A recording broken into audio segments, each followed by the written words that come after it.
Former New Orleans Mayor Ray Nagin speaks out for the first time since getting out of prison for public corruption. As Sabrina Wilson reports, Nagin defended his handling of Katrina and maintained his innocence.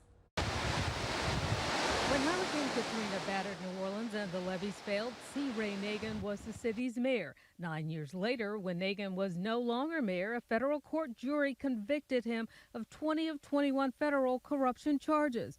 And now, during the week of Katrina's 20th anniversary, this is my first time speaking in probably over a decade. After all this happened, God told me to be quiet and just wait.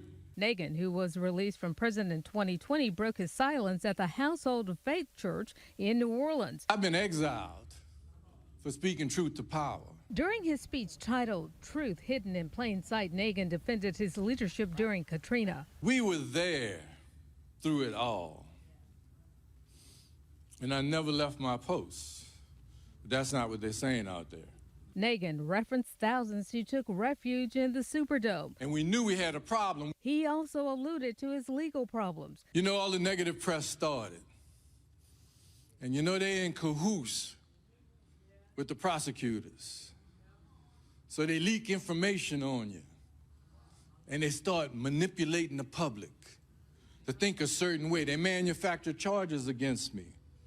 And they brought them to fruition.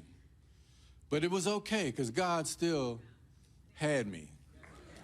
And he took me through it. Fox 8 political analyst Mike Sherman. Mayor Nagin came into office with a broad biracial coalition, was reelected in a very racially divisive race after Hurricane Katrina, certainly proclaiming his innocence in these first remarks. Nagin also referenced the recent indictment of current Mayor LaToya Cantrell. I don't know the details. I don't know if they did anything right or wrong, but I never knew a love affair was a federal crime. Now, Mike Sherman says the federal charges Mayor Cantrell is currently facing are far different from the federal charges a jury convicted Ray Nagin of in federal court. Mayor Nagin certainly tried to find sympathy for his plight at the Household of Faith.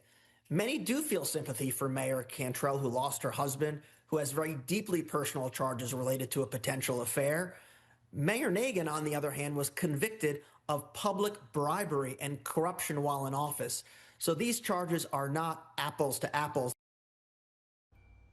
Ray Nagin also brought up controversial remarks he made after Katrina. He told the church, quote, folks lost their mind when he said New Orleans would be a chocolate city again. I reached out to Ray Nagin for an interview, but I haven't heard back.